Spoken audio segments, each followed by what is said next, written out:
Hey team, BornToRunCoach Orton here. And an often key ingredient that's missed in early season base building training for runners is improving their force production.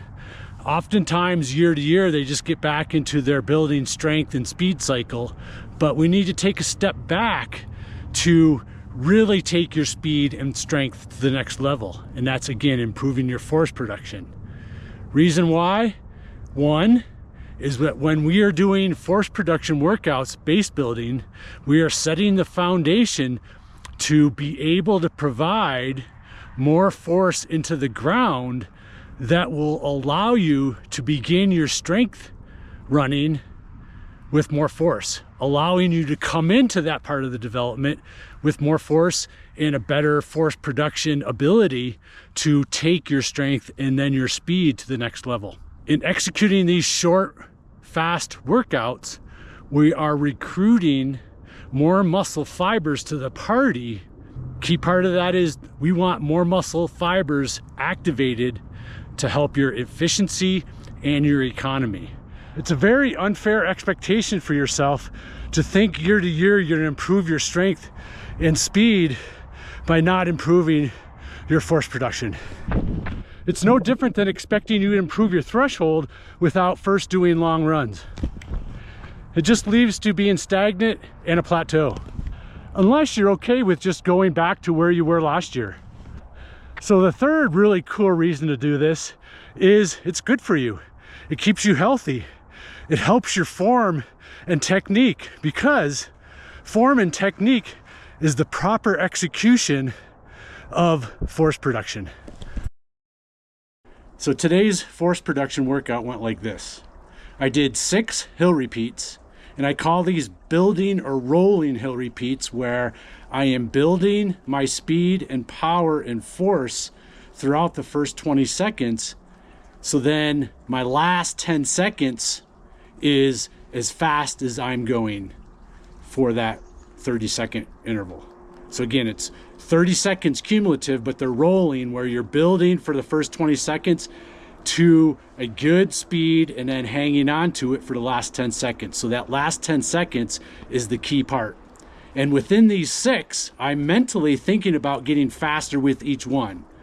For something short and fast like this, I always like to remind the brain to continue to get faster rather than having diminishing returns and end up working harder, slower. We don't want that for this workout.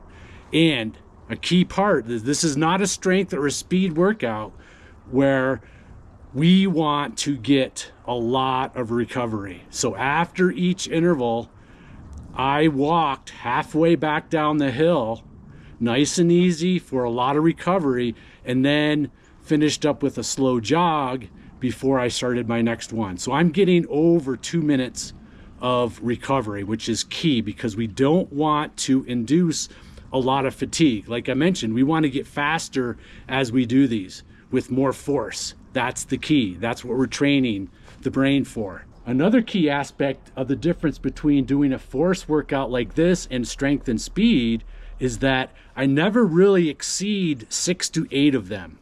Okay, this is the second time I've done that this early season, so I will build to doing about 8.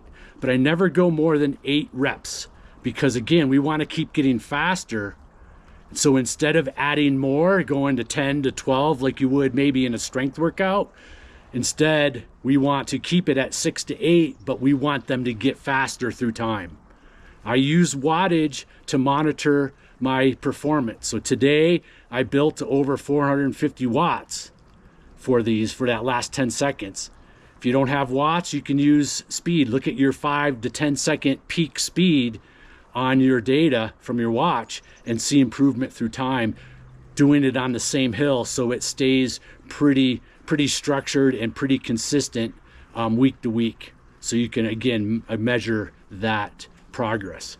And another key point with this type of hill is now we do want rather steep hill. This hill I used was about 8% grade.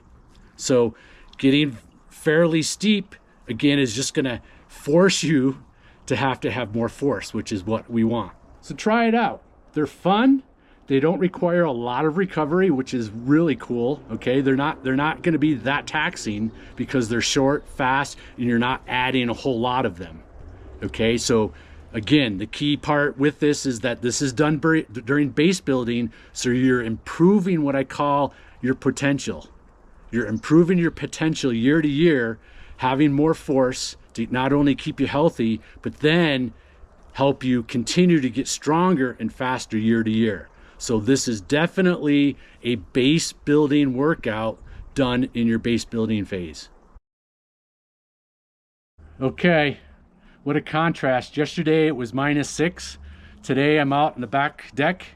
It's 45 degrees, catching a little bit of rays and talking with you guys. So over and out from the back deck. Jackson Hole, Born to Run World. See you guys.